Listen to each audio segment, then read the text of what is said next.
Here's why people suck at divination. My sister Serafina really wanted me to make this video, and I'm looking at her behind the camera right now. We were joking around, and off the cuff I did say this, and it's also kind of true, and I'm going to explain why. You're also going to want to stick around a little bit longer in this video because at the end I'm going to share 3 tips on how not to suck at divination. And this is especially great for you if you read tarot or oracle cards for yourself and you don't really get what you feel you should be getting out of it. Now let's get into the story. Since I said people suck at divination, I feel I should use myself as an example. Many years ago, when I was a very early years teenager, I got my first tarot deck, and I thought all the mysteries of life and the cosmos would reveal themselves to me, and if I had any question, I could take out this deck and receive answers. I did it. It didn't work. I was so disappointed, and I didn't touch tarot for a very long time. To this day, when I have really off days, I still sometimes don't get what I feel I should be getting from a reading for myself. Even though I don't feel I still suck at divination because I've been training at it for over a decade and obsessed about all sorts of tarot decks and ways to divine. So this is the first reason why I said people suck at divination in the context of 2 siblings joking, mind you. And that is, what I've come to learn is that divination, any form of it, reading tarot, reading the oracle divination board, scrying, reading the movement of clouds, the stars, any form of it is a skill that requires years of training to truly excel consistently at it. There's a reason why there are diviners who get paid sometimes hundreds, if not more, of whatever currency is they're in to do their work.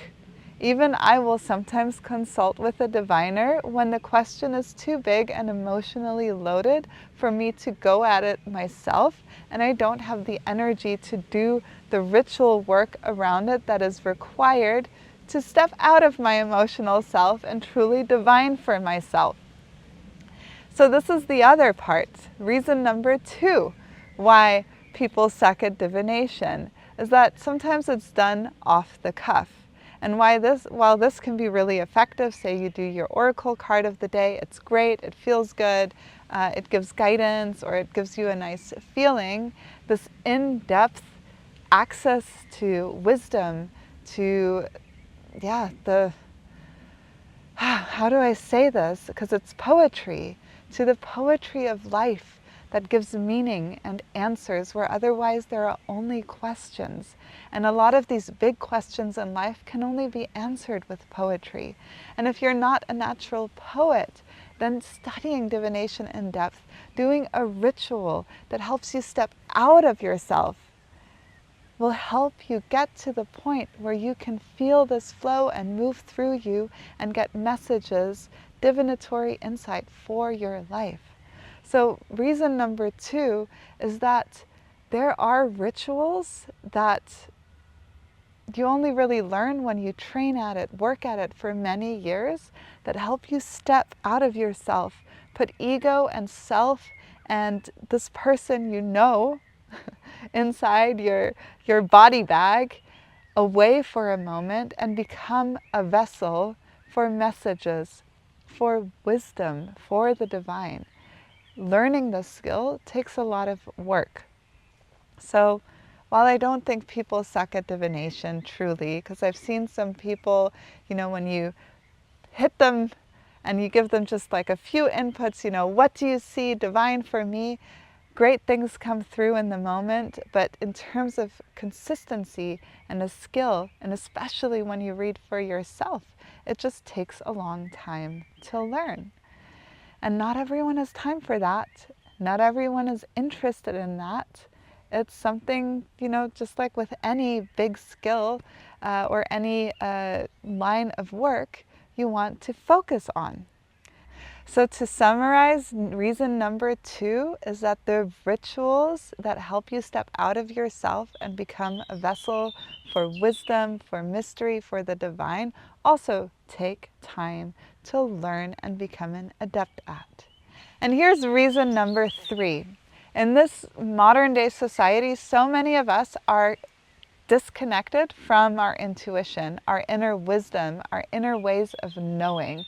Not only that, we have been taught to mistrust these ways of knowing that have nothing to do with logic and conscious thinking and this, then that, cause and effect type thinking.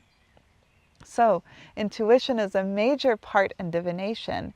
And if you combine that with your own desires, I already mentioned this early on, but if you really desire something, say a relationship, and you draw some cards, and depending on the type of person you are, an optimist or a pessimist, to keep it simple, you're going to get a pessimistic answer or an optimistic answer, or maybe you're so in love and you just want the certain thing, you will just read into it whatever you want. And it can be very challenging to practice discernment. So really hearing the deeper levels of knowing and not only listening to them, but trusting that guidance as it arises in relationship to whatever divination method you are using, and not being susceptible to your inner bias. Now, the rituals that we do as diviners before divining are very helpful with that, but for the person who doesn't have time to study in depth, simple daily meditations or an alignment practice can help with starting to listen to your intuition and recognizing its voice. And here are 3 quick tips to improve your divination skills. Number 1, keep a journal of any intuitive hits that you receive. So throughout your day, we all have certain things where we're like, oh my God, should I do this or that? I feel this, but I choose something else. Write those down. Or if you feel something specific or you hear something inside of yourself, write it down. Because 1, you're making your intuition more conscious and giving it importance by placing it on a page. You're externalizing the words, which gives you the opportunity to reflect on those intuitive hits. And you're going to notice the difference between something you want and that felt like intuition, anxiety that felt like intuition, and the true, deep, intuitive voice that always knows. Tip number 2, get good at asking questions. This should actually be reason number 4 of why people suck at divination, because asking the right question at the right moment defines the answer.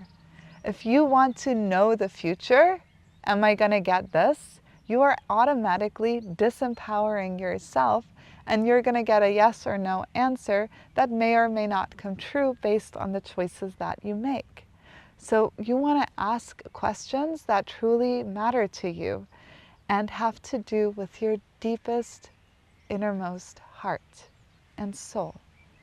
So, will I get this relationship? Will I find love? Where is my power going when I ask a question like this? So try this as an alternative.